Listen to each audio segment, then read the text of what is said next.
मला अजिबात वाटत नाही की पवार साहेब हे एनडीएमध्ये येतील.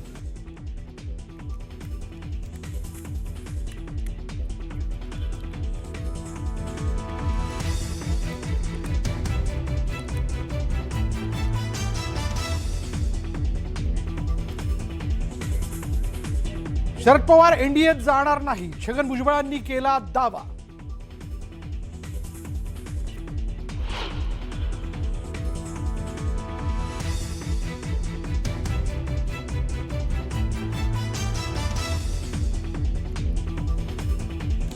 फडणवीस दिल्लीत गेल्यास चंद्रशेखर बावनकुळे बनणार मुख्यमंत्री, शिंदे कधीही मुख्यमंत्री बनणार नाहीत.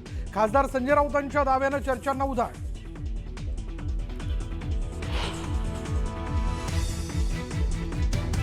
राम मंदिरातील दानचोरी प्रकरणावर शिंदे ठाकरेंमध्ये झुंपली. जनतेनं शिक्षा केल्यानं रामरक्षा आठवल्याचा शिंदेंचा टोला, तर विश्वस्त कुणी नेमले आदित्य ठाकरेंचा सवाल.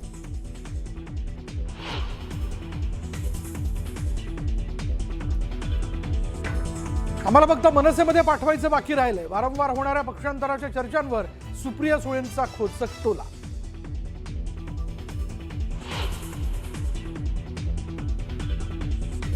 पुण्यातील मोशी इमारत दुर्घटनेत 6 जणांचा मृत्यू. घटनास्थळी पाहणी करण्यासाठी गेलेल्या सुनेत्र पवारांचा ताफा अडवण्याचा प्रयत्न. सुनेत्र पवारांसमोर नातेवाईकांचा संताप.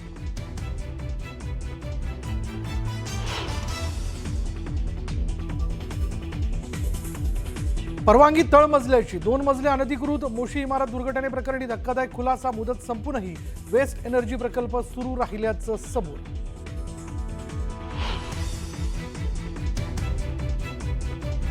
नेस्को ड्रग ओव्हरडोस प्रकरणात वनराई पोलिसांकडून आरोपपत्र दाखल. जर्मनीशी संबंधित आंतरराष्ट्रीय एमडीएमए तस्करी रॅकेटचा पर्दाफाश.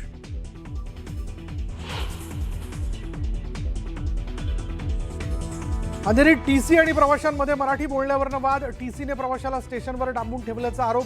मराठी एकीकरण समिती आक्रमक.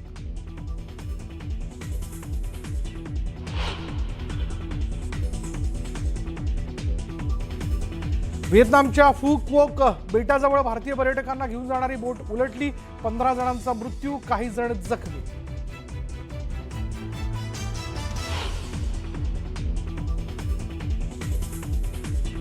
टाळ मृदुंगाच्या गजरात ज्ञानेश्वर माऊलींची पालखी सासवडकडे मार्गस्थ. खडतर दिवेघाट सर करत वारी चालली पंढरी.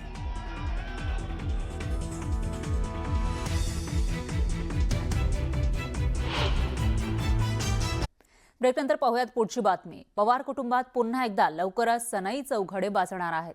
नुकतंच राष्ट्रवादी शरदचंद्र पवार पक्षाच्या खासदार सुप्रिया सुळे यांच्या कन्या रेवती यांचा विवाह सोहळा पार पडला. आता दिवंगत नेते अजित पवार यांचे पुत्र खासदार पार्थ पवार आणि कायनाथ धार यांचा पुण्यात साखरपुडा होणार आहे. 29 जुलैला पार्थ पवार आणि कायनाथ धार यांचा साखरपुडा होणार आहे. खासदार सुप्रिया सुळेंची कन्या रेवतीचा लग्न सोहळा नुकताच पार पडला आणि यावेळी उपमुख्यमंत्री सुनेत्रा पवार यांच्यासोबत पार्थ पवार आणि कायनाथ धार देखील उपस्थित होते. त्यानंतर पार्थ पवार आणि कायनाथ धार यांच्या नात्याची चर्चा रंगलेली होती. आता या दोघांचा साखरपुडा होणार असल्याची माहिती समोर येते.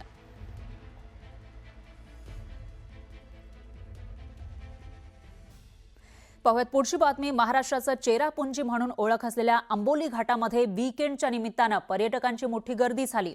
अधूनमधून कोसळणाऱ्या पावसाच्या सरी आणि उंच डोंगरांवरून वाहणारे धबधबे अनुभवण्यासाठी पर्यटक मोठ्या संख्येनं आंबोलीमध्ये दाखल झाले आहेत. त्याच्यामुळे प्रचंड गर्दी या ठिकाणी आपल्याला दिसून येते. निसर्गरम्य वातावरण आणि पावसात भिजण्याचा आनंद पर्यटक लुटतायत. सिंधुदुर्ग जिल्ह्यासह कोल्हापूर, बेळगाव आणि गोव्यातून अनेक पर्यटक आंबोलीमध्ये पोहोचले.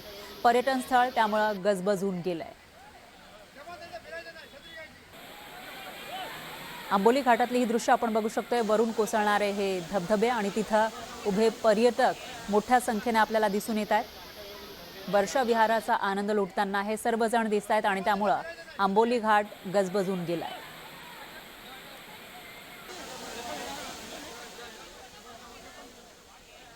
यानंतर बातमी आहे शेतकऱ्यांची. अमरावती जिल्ह्यामध्ये सोयाबीन बोगस निघाल्याची बातमी समोर आली होती. बियाणे शेतकऱ्यांना आता विक्री केल्यानं शेतकऱ्यांना ते बियाणं त्यांनी पेरलेलं होतं, बोगस बियाणे विक्री करण्यात आली होती शेतकऱ्यांना आणि तेच बियाणं पेरलं. मात्र 10 ते 12 दिवसानंतर सुद्धा ते उगवलं नाही, त्यामुळे शेतकऱ्यांवर दुबार पेरणीचं संकट ओढावलंय. अमरावती जिल्ह्यातील खारतेळगाव इथं शेतकऱ्यांनी सोयाबीनच्या दुबार पेरणीला सुरुवात केली आणि अन्य शेतकऱ्यांनाही दुबार पेरणीशिवाय आता दुसरा पर्याय राहिलेला नाहीये. अमरावती, अकोला, यवतमाळ, बुलढाणा, वाशिम या 5 जिल्ह्यांमध्ये 2300च्या वर शेतकऱ्यांच्या शेतामध्ये जी सोयाबीनची पेरणी झाली आहे, जे बियाणं त्यांना त्यासाठी मिळालं होतं ते बोगस होतं, अशी तक्रार या 2300 पेक्षाही जास्त शेतकऱ्यांनी केलेली आहे.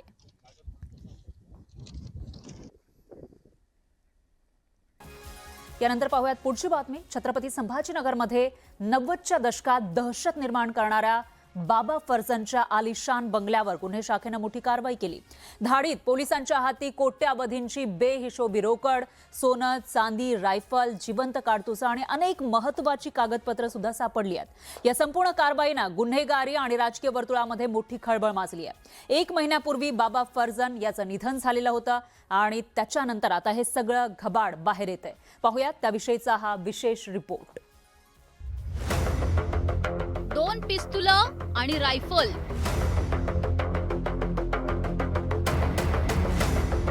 6350 जिवंत काडतुसं,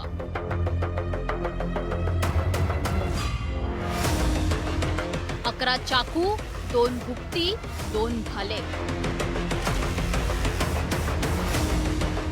इतकी सर्व घातक शस्त्र बाबा फर्जनच्या बंगल्यातून जप्त करण्यात आली आहेत. पैशांचा हा डोंगर पाहून बाबा फर्जनचा बंगला आहे की अलिबाबाचा खजिना असा प्रश्न निर्माण झालाय. कारण बाबा फर्जनच्या बंगल्यातील 2 खोल्यांमध्ये पैशांचा अक्षरशः ढीग पडला होता. एवढी रोकड होती की ती मोजण्यासाठी तब्बल 5 नोटा मोजण्याची यंत्रे मागवावी लागली. प्राथमिक माहितीनुसार सुमारे 5 कोटी रुपयांची बेहिशेबी रोकड पोलिसांनी जप्त केली आहे. विशेष म्हणजे या रकमेत 100 रुपयांच्या नोटांचा मोठ्या प्रमाणावर समावेश असल्यानं तपास यंत्रणांनाही आश्चर्याचा धक्का बसलाय. धाडीत काय काय घबाड हाती लागलंय ते आता पाहूया. 5 कोटी 26 लाखांची रोकड, 21 लाखांचं सोनं, 8 लाखांची चांदी जप्त करण्यात आली आहे. बाबा फर्जनच्या बंगल्यात पैशांचा साठा, शस्त्रे आणि दारूचा साठा केल्याची गोपनीय माहिती गुन्हे शाखेच्या पथकाला मिळाली होती. त्यावरून पथकानं छापा टाकला. या कारवाईत कपाटांचे लॉक तोडून तपासणी केली असता पोलीस अधिकारीही थक्क झाले. कपाटांमध्ये प्लास्टिकच्या पिशव्यांमध्ये भरून ठेवलेले कोट्यवधी रुपयांचे नोटांचे पुडके, रिव्हॉल्वर, रायफल आणि तलवारींचा साठा आढळून आला. याच्यामध्ये गोपनीय माहिती मिळालेली होती की याच्यामध्ये बेहिशेबी मालमत्ता तर आहेच, परंतु शस्त्र देखील आहे आणि त्याच्यावर ऑलरेडी गुन्हे दाखल असल्यामुळे ही कारवाई अतिशय गोपनीयरित्या करण्यात आली. याच्यामध्ये आपल्याला पिस्टल्स, रायफल्स आणि मोठ्या प्रमाणामध्ये काडतुसांची संख्या सुद्धा जिवंत काडतुसे 6350 काडतुसं जिवंत काडतुसं मिळालेली आहे. पोलिसांनी आधी बाबा फर्जनच्या 2 विश्वासू कर्मचाऱ्यांना ताब्यात घेतल्याची माहिती समोर आली आहे. छत्रपती संभाजीनगरमधील पडेगाव परिसरात शुक्रवारी पहाटेच बाबा फर्जन याच्या आलिशान बंगल्यावर शहर गुन्हे शाखेने अत्यंत गोपनीय पद्धतीनं धाड टाकली. पहाटे सुरू झालेली ही कारवाई तब्बल 21 तास सुरू होती. मध्यरात्री ही कारवाई संपली. यावेळी संपूर्ण परिसरात कडेकोट पोलीस बंदोबस्त ठेवण्यात आला होता. याच्यामध्ये जी वेपन्स आहेत ही वेपन्स ही परवाना असलेली वेपन्स आहेत. 4 वेपन्स, 2 वेपन्सची परवान्याच्या संदर्भात आम्ही चौकशी करत आहोत आणि हे वेपन्स वापरली किंवा कसे याचा सुद्धा तपासाचा एक भाग आहे, तो आपल्याला पुढे कळवण्यात येईल. 90च्या दशकात शहरात मोठी दहशत निर्माण करणाऱ्या बाबा फर्जानचं महिन्याभरापूर्वीच निधन झालं होतं. बाबा फर्जान हा काही काळ एका युनियनचा अध्यक्षही होता. तसंच 1990 मध्ये त्यांनी अपक्ष उमेदवार म्हणून विधानसभा निवडणूक लढवली होती. आता छाप्यात सापडलेली बेहिशेबी रोकड कुठून आली, त्यामागे कोणाचं नेटवर्क होतं आणि आणखी कोणती मालमत्ता आहे का, आता याचा तपास सुरू करण्यात आलाय. अविनाश कानडजे, न्यूज 18 मराठी, छत्रपती संभाजीनगर.